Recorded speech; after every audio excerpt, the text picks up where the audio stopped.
Kwa maana tunataka kusimama sisi wenyewe kama organization, kwa sababu kumekuwa na tendency kwamba jumuiya lazima labda iwe inaanzia sehemu fulani ya I really don't understand.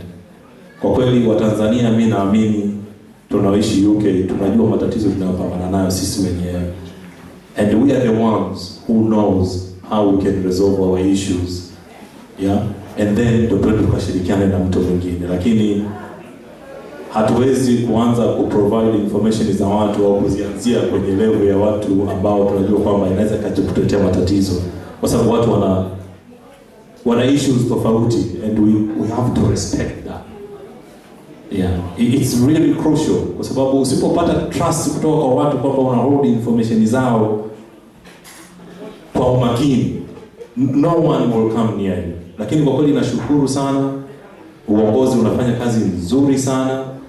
So far tumejifunza mengi sana, na trust kwa wanajumuiya kwa kweli imekuwa kubwa, na ule movement ya watu kujoin jumuiya inatia moyo. Yeah, inatia moyo. People are paying their subscription on time, na wanatoa mawazo yao, na wanakuwa na ile imani kwamba kile tunachokifanya tunakifanya kwa madhumuni ya kujenga kitu ambacho kinaweza kutusaidia kila mmoja wetu with transparency, tena especially kwenye mambo ya fedha. Mwenyekiti, kuna subiri nakuja kwako. Kuna maswali mawili. Tumepata mgeni kwanza jamani.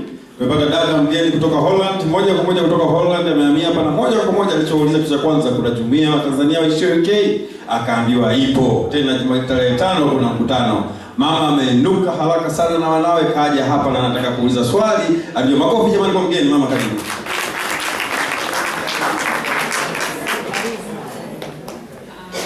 Mimi na swali moja kwanza kuuliza. Mimi passport ya Holland na mke wangu nilikuja hapa nilipata mume wangu na passport ya British. Sababu hivyo na mimi ninaweza kufanya Amesema yeye ametoka Holland, amekuja yeye na familia yake kuja kuungana na mumewe. Ameuliza, je, yeye na yeye anakaribishwa katika jumuiya? Mwenyekiti. Yeah, bila shaka, kwa sababu umekuja ku reside United Kingdom na kumjoin mume, definitely you are qualified for this. Wala sio. Jamani, makofi kwa mama. Dada Edith naye anakuwa na swali hapo, karibu. Ni kama hilo swali alilouliza huyo dada, yeye kaja kumjoin mume. Je, ni kama Tanzania mwingine labda ni wa Holland au Marekani au wapi, yuko hapa temporary, anaruhusiwa kujoin kwenye jumuiya wa Tanzania wa UK? Mtu ambaye yuko temporary au anakuja na kutoka lakini sio wa hapa, ana passport ya nyingine ambayo uraia labda wa Canada au wapi kama Marekani, na anataka aingie huo wanachama wa TZUK. Yaani anauliza kwa mtu ambaye anakuja kila wakati nchini Uingereza. Ni Mtanzania mwenzetu, anakuja na kutoka, lakini haishi hapa. Si ndio? Maana kuna kama haishi hapa, si ndio? Kuna wale wa Tanzania ambao unakuta sio wa TZUK, labda yuko ni Norway au wapi, lakini yuko ni Mtanzania, lakini sio maybe ana passport ya Tanzania au ya British, lakini labda yuko Norway au Sweden au Germany, lakini kwa sababu anakuja hapa kwa shughuli zake na ana rafiki zake hapa, anataka atumie hiyo rufo kuingia kwenye jumuiya ya Tanzania, anaruhusiwa? Hiyo ni ngumu. Kwa sababu tunaamini jumuiya za Watanzania zipo kwenye hizi nchi wanazotoka, kwa ambapo ana reside permanently, anaweza akajoin kule. Japo katika hii ya kwetu tuna kitu ambacho nafikiri Dr. Ingira anaweza hata labda kitolea ufafanuzi. Tulikuwa na kitu kinaitwa affiliated membership ambao tulidiscuss kwa undani sana. Dr. Masere pia utakumbuka kwamba affiliated membership ni yule mtu ambaye once alikuwa hapa UK na amereside hapa na alikuwa ni member wa TZUK diaspora, lakini sasa amerelocate elsewhere, either kwa kufanya kazi au kahamishiwa UN au kapata wapi, lakini bado wanataka kujiengage na activities za diaspora aliyokuwepo UK, kwa sababu let's say ameinvest, tumeenda kwenye investment naye ana shares zake, hawezi hataki kuziacha. Umeelewa?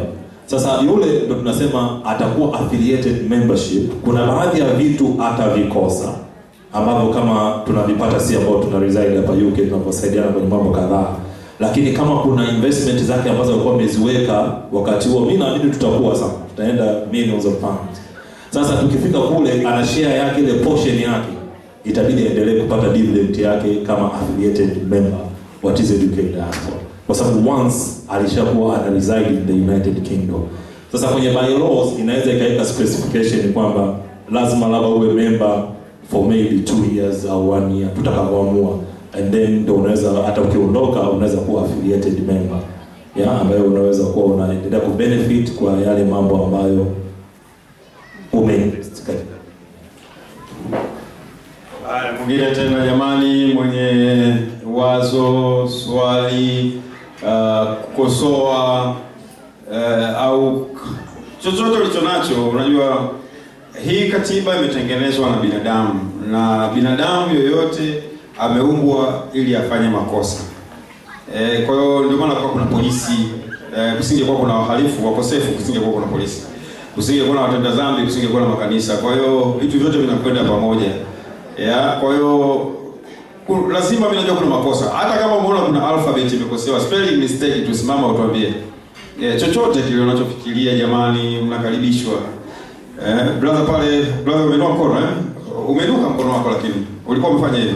Haya basi, mwingine jamani, mwingine mnakaribishwa mtoe mawazo yenu jamani, kwa sababu kwa nini nawasisitiza hivi ni kwamba kama nilivyosema mwanzo, tukishamaliza hapa hakutakuwa tusiende tena, hakutakuwa tena na kurudi tena kwenye grupu kuanza kuwa stress wenyekiti pale kitakapotokea issue fulani, au wale viongozi kusema itakapotokea kitu fulani, imetokea kitu fulani, sasa kwa nini hivi, kwa nini iko hivi, wakati tayari iko kwenye katiba, tayari watu walipewa mawazo waulize, tayari walipewa nafasi waulize, watoe maoni yao, watoe mchango wao. Lakini leo kimya, afu tena kesho na kesho kutwa ikatokea fulani, labda kwa mfano mtu hajalipia ada yake miezi 3 afu kapoteza haki yake, kesho nasema sikujua hilo. Kwa uliza swali lolote ambalo hauko clear na hiyo katiba, kwa sababu hii ni katiba yako, ni haki yako wewe, kwa sababu unalipia na ni mwanachama, ni haki yako, ni hichi ni chama chako. Kwa ni haki yako kujua nini kinafanyika na unataka nini. Karibuni jamani, nyosheni mkono wa mwenyekiti, endelea. Dada tena. Karibu. Mwenyekiti, una swali? Actually sio swali. Niseme sio swali. Nilikuwa nasema kwa sababu kuna sehemu tulikuwa tunaongelea madhumuni ya kikundi ya jumuiya yetu pamoja na kwa sisi wenyewe wa Tanzania na idea za kule nyumbani, lakini sasa hivi sisi tuna discuss mambo ya katiba kwanza yaisha. Kwa hiyo kama in case kwa mfano mtu labda una idea fulani, si mpaka baada ya kumaliza hichi kitu ndio mtu unakuja na zile idea. Nilikuwa nauliza tu. Yani mambo lazima yaje hapo, sababu mimi mwenyewe nina swali na ideas na mimi. Haya jamani, kuhusu katiba, dada tena. Napenda sana. Labda unyosha mkono, nimekuona vile vile. Umenyosha kufanya hivi haya. Mimi tena nataka kuuliza kuhusu membership. Hajasema jina lako. Naitwa Halima Yusuf. Nilikuwa nataka kuuliza swali kwa sababu kuna katika hii membership inanipa matatizo kidogo. Kama mimi ni mzaliwa wa Tanzania, lakini mzazi wangu alishafariki na ameniachia wadogo zangu wadogo ambao ni 3. Je, naruhusiwa kuwa register as well kama ni wanangu na ni ambao ni wa Tanzania as well, ama wanatakiwa wajiregister kila mmoja kivyake? Kwa sababu wako under age, ni wako 17 and 8 and 14. Yeah, nimekuelewa vizuri sana dada. Kama wale wako under your custodian. Yeah, basi they are qualified to be under your custodian kama kids wako. Na ndio maana tukasema hata kwa upande wa watu wengine wanalelewa na guardian tu, sio biological parents. Still pia it's fine. Hatuja limit. Yeah, hizo zimekuwa defined zaidi kwenye bylaws. Tutakuja kudiscuss bylaws wakati mwingine. Zimeeleza kwa kirefu sana kwamba ni mtu gani ana qualify na watu wana gani. Ni under 17 kweli, na kama wako kwenye custodian yako, alimradi wasizidi 4. Wakizidi 4 inabidi weke mzee naye accommodate. Asante. Mwingine jamani, au tuendelee mwenyekiti? Tuendelee. Basi nafikiri kwenye type of membership nimeshaelezea vizuri. Kuna individual, communities or association membership, kuna corporate membership, kuna mashirika ambayo yanaweza akawa yanataka kuwa na affiliation na sisi, na yakawa yana corporate membership ambayo maana yake ni wana sponsor au wana support TZUK. Na ndio maana tunasema corporate membership. Kuna baadhi ya watu ambao wanaweza wakawa wanataka wamevutiwa na activities tunazozifanya kama TZUK, na ni makampuni au mashirika makubwa, kwa hiyo wanaitwa corporate membership. Honorary membership ndio ule wa heshima kwa watu ambao wamefanya mambo mazuri kwenye jamii, na ambao unajua wakistand for us.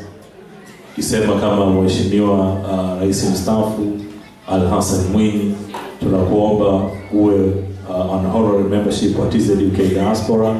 Tunafanya labda fundraising mahali, yeye anakuja support, anasimamia ile fundraising, tunapata kuweza ku raise funds kwa activities mbalimbali ambazo tunazifanya.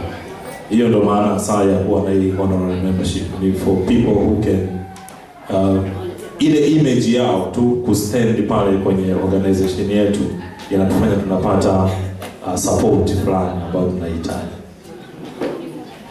Tukienda kwenye membership rights, naomba pile mzisome vizuri, kwa sababu hapa ndio hasa ndio jikoni, kwa sababu pale ndio haki zako zilipo.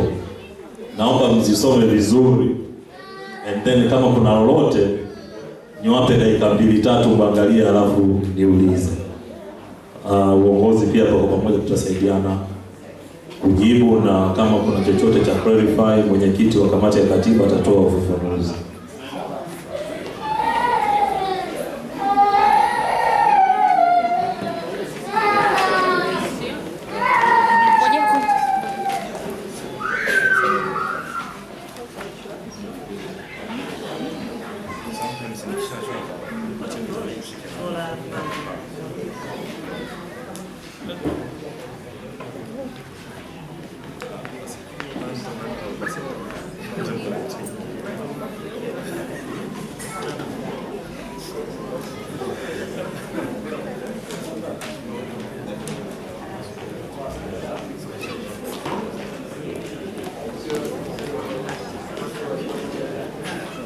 Basi jamani,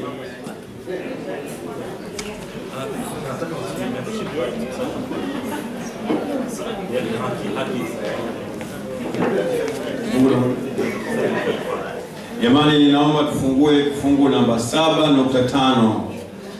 Kifungu 7.5 hicho kifungu ndio chenye haki zako wewe. Yaani hapo ndio kwenye kila kitu. Kwamba nini haki ya mwanachama? Nini kinakulinda? Uko kwenye jumuiya kwa sababu ipi? Unapata nini kutoka kwenye jumuiya? Jumuiya itakufanyia nini? Wewe utaifanyia nini? Hapo ni muhimu sana kwa sababu kesho na kesho kutwa ikatokea jambo, basi unakuwa tayari unajua nini hakika. Kama kuna kitu kimekukwaza, kama kuna kitu unakiona hakiko sawa, kama una kitu hujakielewa katika hicho kifungu, basi uliza swali. Kuuliza si ujinga, bali ni kutaka kujua. Yaani ukiuliza unakuwa umeshaacha kila kitu nyuma na unakuwa unasonga mbele na maisha. Kwa hiyo ni muhimu sana tusome hicho kifungu, halafu tuulize maswali. Jamani, maswali ni muhimu sana kwa sababu maswali yanasaidia vile vile uongozi kuboresha katiba, kuongeza nyama, kama alivyosema Dr. Masele, kuongeza nyama Kwa hiyo kama kuna yoyote ambaye labda ana ideas, ana swali, ana kitu anataka kusema. Aha, dada Edith tena.